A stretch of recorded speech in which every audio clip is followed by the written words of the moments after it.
Scholarships एक ऐसा topic है जिसको लेकर एक सवाल लगभग हर स्टूडेंट के दिमाग में चलता ही रहता है, खासकर तब जब एक से ज़्यादा के लिए अप्लाई किया जा रहा हो। आज हम उसी सबसे बड़े कन्फ्यूजन को, उस दुविधा को दूर करने वाले हैं। और सवाल ना बिल्कुल सीधा साधा है, क्या एक ही साल में दो अलग अलग जगह से, एक सरकारी यानी एनएसपी और दूसरा प्राइवेट यानी बड़ी फॉर स्टडी, क्या दोनों से स्कॉलरशिप मिल सकती है? चलिए आज इसी पहेली को सुलझाते हैं स्टेप बाय स्टेप। तो हम इसे समझेंगे कैसे? सबसे पहले तो इस सवाल की तह तक जाएंगे, फिर दोनों प्लेटफॉर्म्स को थोड़ा करीब से देखेंगे। इसके बाद आएगा वो ट्रिकी जवाब, हाँ भी और ना भी, ये क्या चक्कर है, इसे डिकोड करेंगे। और आखिर में सबसे जरूरी वो स्ट्रैटेजी जो एक सही फैसला लेने में काम आएगी। ऑलराइट, तो चलिए शुरू करते हैं। देखिए, सही जवाब तक पहुंचना है ना, तो सबसे पहले इन दो बड़े प्लेयर्स को समझना बहुत जरूरी है, एनएसपी और बड़ी फॉर स्टडी। अच्छा, अब जरा यहां ध्यान दीजिए, इन दोनों में जो फर्क है ना, सारी कहानी की जड़ वही है। एक तरफ है एनएसपी, मतलब नेशनल स्कॉलरशिप पोर्टल। ये सीधा सीधा सरकारी पोर्टल है, भारत सरकार का, तो यहां मिलती हैं सरकारी स्कॉलरशिप्स। और दूसरी तरफ है बड़ी फॉर स्टडी, ये एक प्राइवेट प्लेटफॉर्म है। इसे कौन चलाता है? एनजीओज और एचडीएफसी, टाटा जैसी बड़ी बड़ी कंपनियां।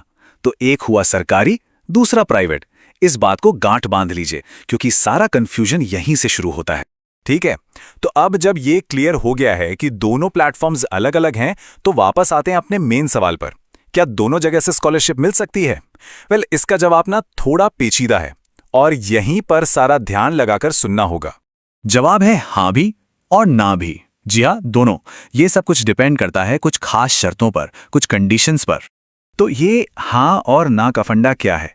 देखिए, हाँ वाला सीन तब बनता है जब दोनों स्कॉलरशिप के स्पॉन्सर अलग अलग हो और किसी के भी नियम कानून में ये ना लिखा हो कि कोई और मदद नहीं ली जा सकती। सिंपल। लेकिन ना कब होता है? जब किसी एक स्कॉलरशिप की शर्तों में साफ साफ मोटे अक्षरों में लिखा हो, ओनली वन स्कॉलरशिप अलाउड। या फिर मान लीजिए दोनों स्कॉलरशिप का मकसद एक ही है, जैसे दोनों ही सिर्फ ट्यूशन फीस के लिए हैं, तब भी बहुत ज्यादा चांस है कि एक रिजेक्ट हो जाएगी। चलिए एक मिनट के लिए सोचते हैं कि सब कुछ ठीक रहा, नियम भी साथ दे रहे हैं और कोई एलिजिबल हो गया दोनों के लिए, तो फिर इससे क्या मिलेगा, क्या फायदे होंगे? जरा इस पर भी एक नजर डालते हैं। फायदे तो सच कहूं जबरदस्त हैं। सबसे बड़ी बात तो है फाइनेंशियल सपोर्ट, मतलब फीस, किताबें, फॉर्म्स, सारे खर्चे कवर हो जाते हैं। ये उन स्टूडेंट्स के लिए एक लाइफलाइन की तरह है जिन्हें कई बार पैसों की कमी के चलते पढ़ाई छोड़ने का सोचना पड़ता है। और इतना ही नहीं, इससे जो कॉन्फिडेंस बूस्ट होता है ना, वो अलग है। साथ ही आगे चलकर जॉब्स या हायर स्टडीज के लिए प्रोफाइल भी एकदम मजबूत हो जाती है। लेकिन ठहरिए, हर कहानी का एक दूसरा पहलू भी होता है ना? और यहां दूसरा पहलू काफी सीरियस है। सिर्फ फायदों को देखकर अगर इसके खतरों को अनदेखा कर दिया तो ये बहुत बड़ी भूल हो सकती है। ये जो लाइन दिख रही है ना, इसे हल्के में नहीं लेना है। एक गलत कदम और पूरी की पूरी स्कॉलरशिप हाथ से जा सकती है। तो रिस्क क्या क्या है? सबसे पहला, हो सकता है कि एक या दोनों ही एप्लीकेशन रिजेक्ट हो जाएं। दूसरा, मान लीजिए स्कॉलरशिप मिल भी गई पर बाद में वेरिफिकेशन में मामला पकड़ में आ गया, तो वो सारे पैसे वापस भी मांग सकते हैं। और सबसे बुरा क्या हो सकता है, अगर यह साबित हो गया कि जानकारी छुपाई गई थी, तो भविष्य की स्कॉलरशिप के लिए ब्लैकलिस्ट भी किया जा सकता है। यह बहुत बहुत बड़ा रिस्क है। अब इतने सारे रिस्क सुनकर दिमाग में यही आएगा, तो फिर रास्ता क्या है? करें तो करें क्या? क्या कोई सेफ तरीका है?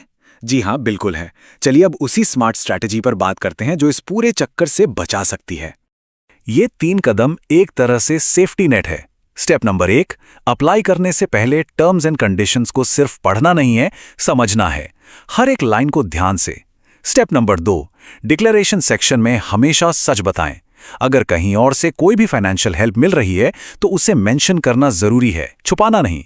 और स्टेप नंबर 3, अगर जरा सा भी 1% भी डाउट होना तो अंदाजा मत लगाइए, सीधे एनएसपी या बड़ी फॉर स्टडी की सपोर्ट टीम को कांटेक्ट करें, ईमेल करें, कॉल करें और अपनी कंफ्यूजन क्लियर करें।